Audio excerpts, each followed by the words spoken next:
that Browns Steelers game, which before we get into the particulars with the teams, like I just love watching at least a few of those every year. I'm not saying I want every game to play out that way or every game to be played in that sort of setting, but obviously the aesthetics on TV are incredible. And beyond just that, I just love how hard everything is. Everything is difficult. Everything is complicated. When you put pro athletes in that sort of setting, you see them sort of humanized in a way.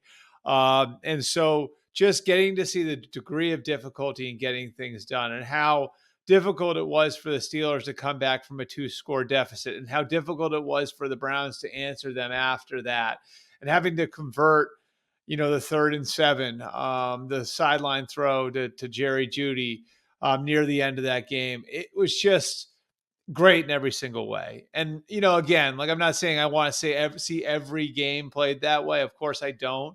But that sort of setting for football, it just looks beautiful on TV. And having to see pro athletes accomplish things at that degree of difficulty is awesome too. Just loved it all the way around. I hope we get a few more of them over the course of the next couple of months. I wish the Browns wouldn't build a dome. I know why they're doing it, and we're seeing more northern teams go that way. The Bears could wind up in a dome also here in the next 10 years or so.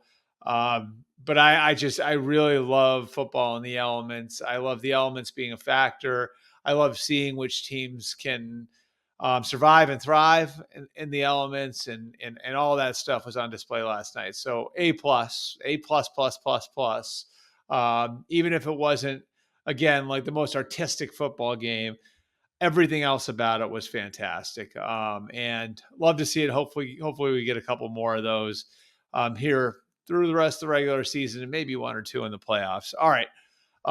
So getting into the game itself, I really have 2 main things I take away from this. Number one, the Steelers are going to be fine. Their defense is still really good.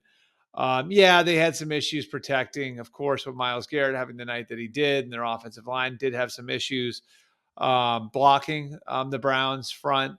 I tend to think they're going to be okay. And I don't look at this as any sort of black mark on what they've already accomplished. They came into the game 8-2. They leave it with 3 losses. The schedule is tough down the stretch. We knew that coming in. I still think the Steelers are a really good team. The Browns, I think there are a couple of things you can take from this. And there were a couple of things that I reported on our pregame show on Amazon that, I think we can revisit here. Number one, the plan is to add competition to the quarterback room in 2025. And, while the overwhelming likelihood is that Deshaun Watson's going to be on the roster next year, they do plan on either through the draft or free agency adding another competitive piece. And then number two, barring anything crazy happening, the plan is to have Andrew Berry and Kevin Stefanski back running the football operation in 2025.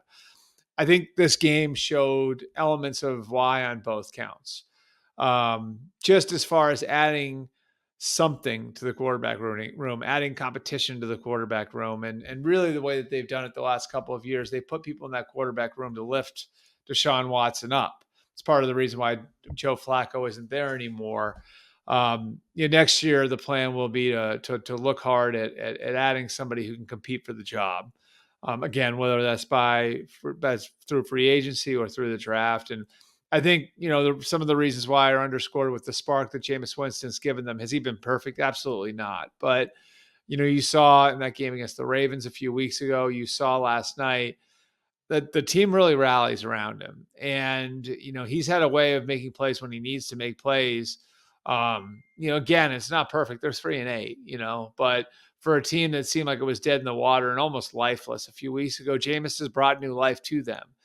And, I don't know if they really had that life when Deshaun Watson was in there. But it does feel to me like guys like Cedric Tillman and Jerry Jeudy have really come alive with Jameis as the quarterback. So, I look at this as another reason to again go through with their plan, and the plan right now is to put another put another competitive piece in that room to fight for the job with Deshaun Watson as he comes back from his Achilles injury. And then the other element of this here is the idea of keeping Barry and Stefanski, which again is the plan for 2025. And I think this was another example of why. Last year, Kevin Stefanski won Coach of the Year because they made the playoffs with 5 different quarterbacks. They were down to their fourth and fifth tackles. Um, to me, like this was a night that showed again the resilience of the program they've built in Cleveland. It's 2-8. It's cold. It's snowing. It's just really tough conditions to play a football game in all the way around. The Browns are obviously down their starting quarterback with Jameis Winston in there now. They're down 2 left tackles. It's DeJuan Jones, who'd come in and played for their former first-round pick, Jedrick Wills. Jermaine Ifedi's in there. And yet they're able to make plays on offense down the stretch. They're able to, put together a game-winning drive. And they're able to still get a really high level of play out of their best players. Denzel Ward's had a really, really good year despite being nicked up a little bit.